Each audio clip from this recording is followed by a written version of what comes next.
Well, here we are again. This, the Smoky Mountains, the Appalachians, is where everything started for me. And we're right back where we started as we begin this new adventure in life. And let me explain to you how this has evolved.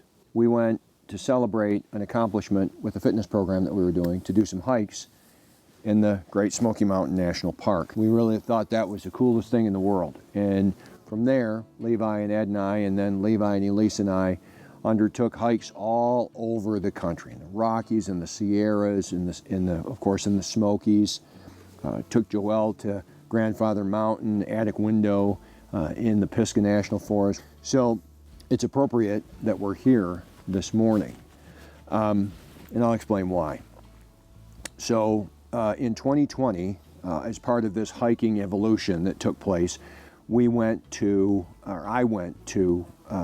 Death Valley National Park with a friend of mine, my mentor in photography, one of my teachers, Gerald Hardage. And we did some photography in Death Valley, and it was November of 2019, and I met a couple, and they were living out of what was a Ford Transit, the large high roof conversion. And I had never seen anything like that. And we talked with them, and they camped next to us. And when we came back, Gerald and I were talking about that would be the life to do that with photography. Wouldn't it be cool to drive around the country, live out of the back of this van, and do nothing but photography? Great idea. So, me being the way I am, came back to the flower shop and was running the flower shop with Joelle and my daughter and Ed, and started looking on YouTube. And I found that the Ford Transits and the Dodge Promasters were very popular for these van conversions, and this was in this early spring of 2020. Ran across a video by a YouTuber and content creator named Christian Schaefer. Christian's a magnificent photographer and a great YouTube channel. Well, the first video I had seen with the Promaster being converted was her conversion. She had lived in a Prius apparently, and she had bought this brand new Promaster, I believe, and did a conversion. And just immediately when you see Christian's videos, she's impossible to not like as a human being. And again, she is an outstanding photographer.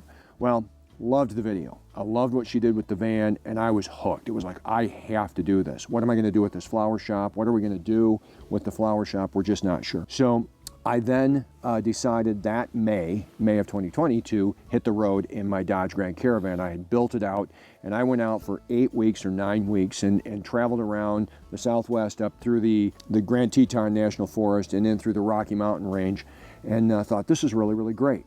Came back, went out again in the fall and thought that was really, really cool. And it's like, we have to do this. This is really, really great. I love this. And so we traveled around doing that and came to the Smokies and everything. And it was evolving. It was an evolving process. And more wanting to get out of the flower business and less wanting to do that. And more wanting to get out and experience everything that God has created in this country. It was just amazing what I was seeing, what I was able to photograph. So I bought a Toyota Sequoia because I took the Dodge Caravan to places I should never have taken it. I will tell you that right now. It was pretty sketchy in a lot of the areas that I was pushing that old Dodge Grand Caravan to. So I bought a Toyota Sequoia. And then I started searching last fall or last summer, I guess, for Toyota Sequoia camper van style builds. Ran across a young man's videos named Nathaniel Wise, another really great photographer, and just it seems like such a sweet guy, right? So really loving his stuff. And I'm watching a few of his videos, and Christian Schaefer's in them. And as it turns out, it would appear that they seem to be pretty tight, pretty close friends. So I converted my Toyota Sequoia so I could then start driving around based on what Nathaniel had done. Thought this is really, really cool. I love it. This is so great. It's so great. The Sequoia is a great vehicle to travel with and live out of the back of. So both of their stories are incredibly inspiring for me. I've been in the flower business since I was a small kid, and I've always known that it's not what I'm really supposed to be doing. I don't know what I'm supposed to be doing, but it's not the flower business. I'm 54, and we decided recently, now's the time. we live in Central Florida, and the Orlando area is exploding with growth so bad. We're specifically in Osceola County, and there is no control over the development in Osceola County, and it has gotten so overrun with humans, and the infrastructure can't handle it. We just want to leave. I've been there for 17 years, and it's time to go. So we listed the flower shop for sale, and we decided if it sells, we'll leave. Well, it sold.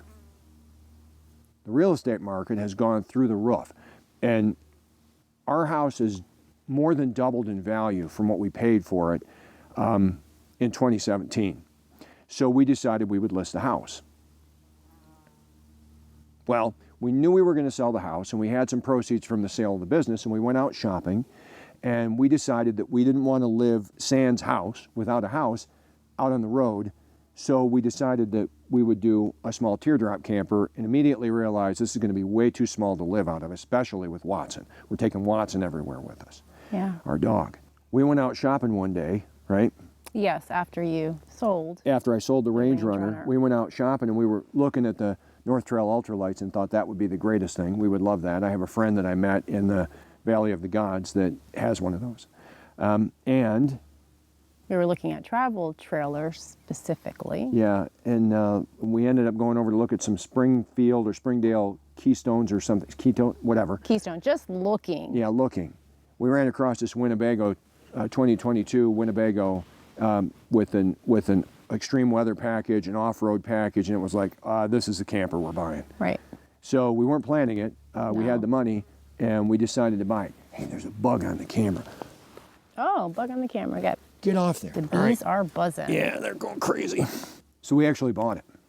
And then we said, well, I guess we better list the house for sale. Did we list the house for sale? And then went and bought it? No, we bought it first. We bought it first and then listed the house? Yes, like a week after. Yeah, week or after. that same week. So we decided, we listed the house a week and a half ago. We were getting tired of people coming and having to go stay out in the camper. I said, well, let's go test the camper out. Let's take it down, or up, I should say. Let's go up to the Appalachians and check it out. So we came up here, and we're up on top of Unaka Mountain, and I spent a couple of days up here in a boondocking type situation. And got a call 2 days ago.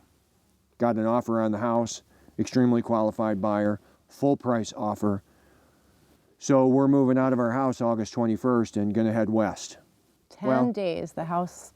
Less than 10 days. Potentially, I mean, it's the contract signed. Yep, less than. Anything could happen. Less than.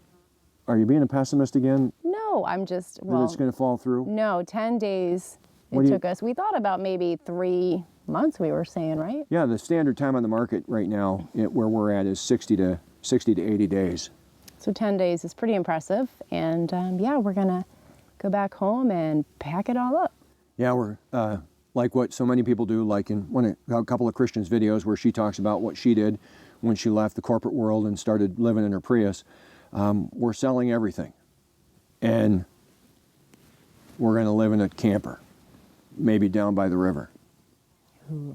So, Yeah, it's a little bit yeah, strange not to like have a home. I have an 86-year-old mother still living, and I'm grateful for that. But she's from the old school, and this is all crazy for her because she can't wrap her head around the concept of where's your home going to be. Right. So she's been asking me for the past couple of months, so where's your home?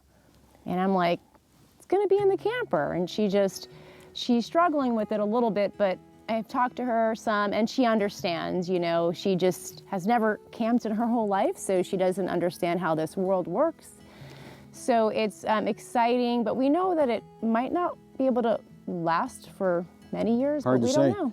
I talked to a guy at the hardware store the other day. He and his wife spent Wow. 3 years on the road living out of a 38-footer. Ours is 22.7 feet. God lined everything up. Yeah. He's been telling me to get out of the flower business for much longer than I've actually, how do I want to word this? I've been hearing from him, I need to get out of the flower business since I was about 25 years old. And so I guess better late than never. I just know that I've seen a lot of people that have done this. There's a lot of negative about it. There's a lot of positive. There are Right. challenges that come with it. I do like the fact that as we've been getting rid of stuff, the stress in my life has lessened and lessened and lessened as we've gotten rid of vehicles gotten rid of, because I do all of our mechanical work, gotten rid of vehicles, gotten rid of many things. It's like I don't have to take care of any of this stuff anymore. And eventually it's just going to be that truck and the trailer. And I think that's going to be really cool. And I can do nothing but photography and make videos. So we've invested in a lot of good equipment, moderately good equipment to make videos. Not sure what our content's going to be, but we're going to be making videos regularly as we travel around. And our goal, the reason we changed it to Living with Rob, is it's our hope that what we do maybe inspires you through the beauty that we're able to photograph and the things that we're able to do and share and see. I don't know what the content of the channel is going to be. I'm done trying to figure that out, but I do know that we want to share our experiences with you. Yeah. And kind of the way I feel about it is we're taking this huge risk, like Abraham. God told Abraham to go, and Abraham didn't really know where he was going. That's kind of what we're doing. I'm going, we're going. We don't really know what we're going to do, where we're going. I guess that's half the fun. Yeah. We'll figure it out. Right. And, you know, I was kind of thinking, if it doesn't work out, we can always blame, like, Christian Schaefer and Nathaniel Wise and Thomas Eaton and all those people You're that have gonna be inspired that us to guy. do this. Play the blame game? No, we'll own it. We'll own it. We'll be fine. We'll figure it out as we go. Yep. Yeah, I don't like that statement when people say, you know, we deserve this, but No. you know, owning your own business, it's I'm done with you're that. married to it, you know, it's another marriage. I'm and done so with it's- employees. I'm done with Yeah. I'm done with the stress of having a small child all the time, which is what a small business is. Watson is a small child. Well, though. yeah, but he's different. It's like, it's funny, he's loving it out here in the wilderness. It's like having a Yeah. toddler with us. Giant backyard. He just You is know? running all over the place. It's the greatest thing. But then he gets spooked and he runs back to us, so it's really cute. All right. Well, I think we're going to call it good. Yeah, it's been Just wanted long. to share some of the epic scenery that we were able to capture while we were up in the cloud this morning, because we were literally up in the cloud, and that's what's going on. And we'd love to have you as a subscriber. She makes it much more fun to be here than I do. We certainly know that to be true. So I'm Rob. Joelle, We'll see you in the next one. Thanks for Right. stopping by. bye. Oh man, maybe it makes them sweet. I feel like it's just following me. Maybe.